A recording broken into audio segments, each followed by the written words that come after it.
Mnangagwa's strategy is backfiring.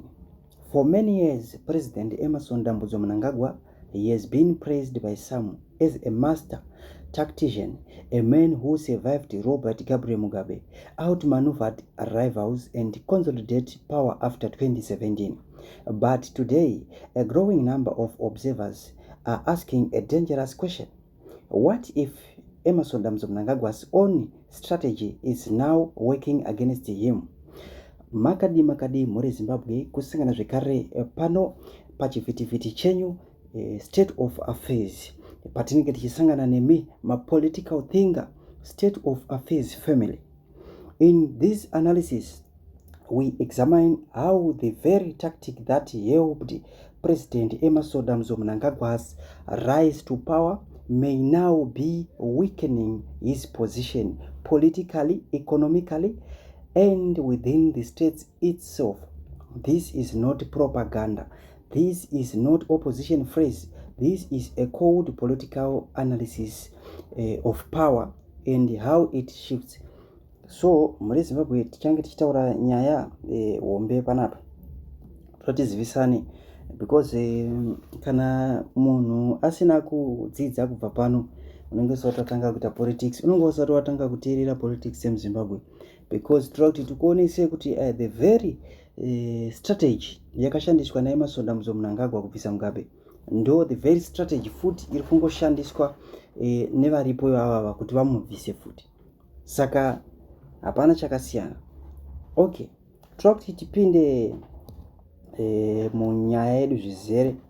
Right, first one tiri kutaura mastrategies akuita backfiring kuna Mnangagwa. Mastrategies ake iye akubackfire ndo atiri kuti titaure nezvavo panapa. So tikutanga panumber 1, rule by shuffles not reforms.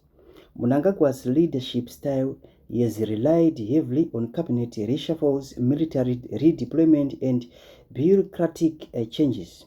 On the surface, this look like control. In reality, it creates uncertainty and fear. Instead of reforming broken system, corruption networks remain intact. Institutions stay weak. Loyalty replaces competence. Each reshuffle sends one message: survive politically, not perform professionally. Over time, this backfires because ministers stop taking long-term responsibility. Civil servants protect themselves, not the state. Everyone waits for the next page instead of fixing problem. A government that consistently reshuffle is often a government that is run out of solutions. Ndofunga muri kunyatsozvinzwira ndikatimbotaura nezvapo panapa. Emerson Mnangagwa leadership style yake ndeye kubvisa vanhu, kuita reshuffles, kutora ana vekuparliament, ana mudhenda achivaita masecretary general, achitora ana Ubeti Mpofu achivabvisa maposition avanenge vari, vachivaendesa kune mamwe maposition asiri powerful. And zvinhu izvozvo zviri kunzi kana makazvitarisa munonyatsoona kuti right, Emerson Mnangagwa ane simba guru. But zviri kunzi zvinhu izvozvo zvaifanira kunge achiita apa ndezvekuti instead yekuti reforme mabroken problems kana kuti maproblems ari musystem yake haana kureforma. Corruption networks akangoramba aripo achitongomhanya zvakadaro. Institutions ndobva aita weak. Loyalty ndobva yareplace competence. So every time paanoita reshuffle ine message yainosenda kuvanhu. That message ndo iri kunzi survive political, not perform professional. Ndofunga muri kuzviziva. Panopera time manje ndepekudai so ministers stop taking long term responsibility. Vakunyatsotarisa kuti toita zvipi kuti tifadze mukuru, because avachashanda kustate uko. Vakuda kutarisa kuti ndezvipi zvinhu zvinofadza mukuru. Vakumhanya nema2030 basa vakusiya vachaita.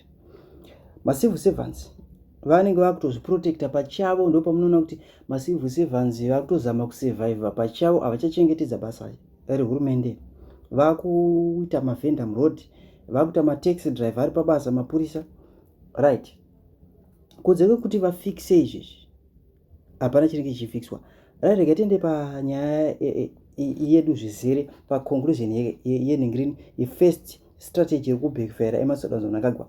Ndo zviri kutaura kunzi ukaona government yakurilaya nemareshuffles zviri kureva kuti haisisina maideas, haisisina masolutions, zvinenge zvaita se zvinenge zvadhakwa. Let's go to the strategy number 2 iri kubackfire Emmerson Mnangagwa. Try kuti titaure tichaenda nemaparties because this is aya maseries andiri kurova maseries, tichaenda nemapart 2 try kuti tionesana zvinhu zvechokwadi. The number 2 iri kuti the military alliance is no longer solid. Yeah. Mnangagwa came to power through a military assistance transition. That relationship was once his strongest shield. But power sharing within the military is not permanent. It is transactional. Recent signs of strain including silent power struggle, combating loyalty camps, increased political messaging from military-linked figures. The danger is here simple. The military expects stability, respect, and economic control, not endless political maneuvering. When soldiers begin to feel used instead of valued, alliances weaken. History across Africa shows leaders fall not when the arm attacks, but when the arm stop protect them. So muri Zimbabwe rekatitsanangura ipapo zvizere kuti tinge tichionesana because zviri kunzi the military alliance is no longer solid. Inyaya yechokwadi. Kumauto neushamwari hwaEmmerson Mnangagwa pari zvino hapana ushamwari hwakati kwetsere, nekuda kwekuti Emmerson Mnangagwa achiuya papower akabatsiridzwa nemilitary kuti apinde papower. After that zviri kunzi kubatsiridzwa kwaakaitwa pane mari dzakazofamba zvekare ipapo ende pane chimwe chinhu chakabva chazoitika chiri kutoitika izvozvo pakuitika anonzi silent power struggles ekuti vanhu vari kurwidzana simba ende izvozvo makada kutarisa pana na weekend uchibvayo pari kuitwa macompetitions eloyalty kumacamps aEmmerson Mnangagwa. Macamps iwayo ari kutaura nyaya dzaEmmerson Mnangagwa, haasi kutaura nyaya dzaVP Chiwenga, vari kutaura zvaED chete. Ukatarisa anti-presidential criticism vari kutaura nyaya dzaED, koya vakanzi presidential mafia vari kutaura zvaED, hapana kutaura zvemufeso wekumilitary, hapana zvavataura nazvo. Saka zviri kunzi the danger is here simple. Zviri kunzi the military expects stability, respect and economic control, not endless political maneuvering. So ipapapa ndo pane danger yesapa. So kana military ichi expecta kuti wewe uchange wakastabilize nyika, pachange pane respect pakati pavo na ivo, uchange muchicontrola economy zvakanaka, zviro zvatadza kuitika izvozvo. Masoja akafila kuti vanenge vakudzvanyirirwa. Zvino history iri muAfrica yevanozviziva, vanozviziva Mugabe akafa nopupura chaiye kuti military yakafila kunge yakudzvanyirirwa. Pane zvinogona kuitika. Right. Tochienda pa strategy number 3 iri kubackfire Emmerson Mnangagwa. Economic pain is undermining political control. Political strategy cannot survive economic collapse forever. Zimbabweans today face currency instability, mazigi edai, salary erosion, rising informal economy, youth unemployment. Mnangagwa's strategy lean heavily on security control, but hunger does not fear tear gas. Economic pain creates quiet resentments, passive resistance, loss of legitimacy. People may not protest, but they withdraw support. A leader can survive criticism, but a leader struggles when hope disappears. So muri Zimbabwe ndo nyaya iri pana Emmerson Mnangagwa ane pressure zvamanje ane pressure. So tichitaura nyaya ye economic pain, totaura nyaya yekuti isusu munyika mari haisi kushanda, mune currency instability, mari iri kudonha each and every day.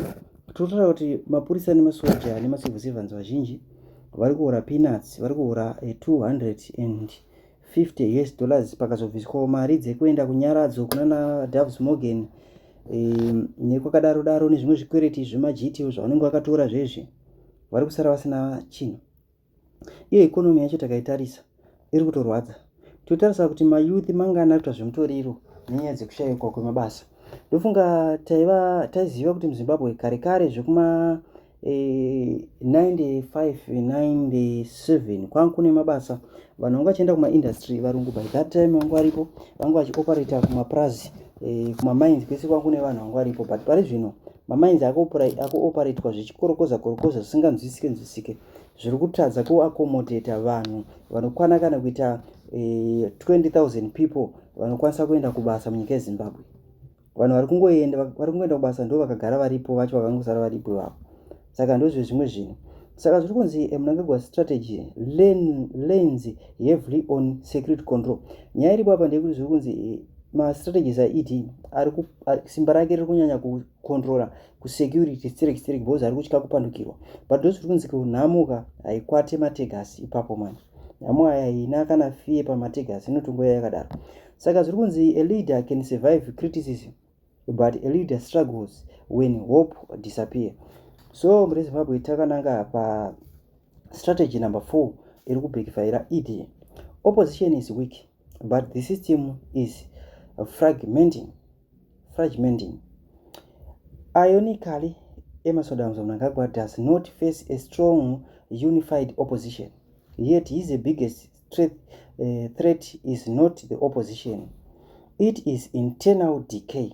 Munyanzonzwisisa nyaya iripo iri, anachamisa nevamwe vese maopposition avari weak, but nyaya iripo ndeyekuti Emmerson pachake iye big threat yake haisi opposition. Mukati mepati ndo mune mathreats ake, ndo ma1 party yaora, chinhu chaora ichi. So zviri kunzi yet his biggest threat is not the opposition, it is internal decay. Part in fighting elite corruption wars, business political rivalries, combating power centers. When a ruling party begins fighting itself, decisions slow down, trust collapses, everyone prepare for after Mnangagwa. 5 manje panyaya backfiring up. International isolation. Without strategic gain, Mnangagwa promised re-engaged with the West. Instead, Zimbabwe sits in a dangerous middle ground, not fully embraced by the West, not fully protected by the East. Sanctions remain, investment confidence is low, diplomatic credibility is weak. This creates a perception problem. A leader who promised change but delivered continuity. Once that perception sets in, even allies begin to hedge their bets. Tuenda pa number 6. Ikuti power without legitimacy is unstable. Emmerson Mnangagwa haana kuwina ma-election, hapana paakawina. Regai tipinde mundima. Zviri kunzi Mnangagwa still holds power. He still controls the state. He still commands institutions. But power and legitimacy are not the same. When legitimacy declines, force increases. Fear replaces loyalty. Silence replaces support. And silence is dangerous because it hides real anger. So muri Zimbabwe ED anofanira kuti angwarire. In a nutshell, Mnangagwa's strategy worked in survival mode. But Zimbabwe is no longer in survival mode. It is in recovery mode. And recovery requires reform, trust, and inclusion. Without a real economic change, without institutional reform, without restoring a public confidence, the strategy that once protected him may now be accelerating decline. History is clear. Leaders do not fall because they are weak. They fall because they refuse to adopt. So muri Zimbabwe ndo pata kuperera panapa ndo mambira zvakaita. So this is the series number 1. Tichaita chakonde nyaya idzodzi toda kuti tipinde deep panyaya idzodzi. So muri Zimbabwe ndo zvenge takubatirai kuti munyatsoziva zvinhu zviri kuitika munyika yeZimbabwe.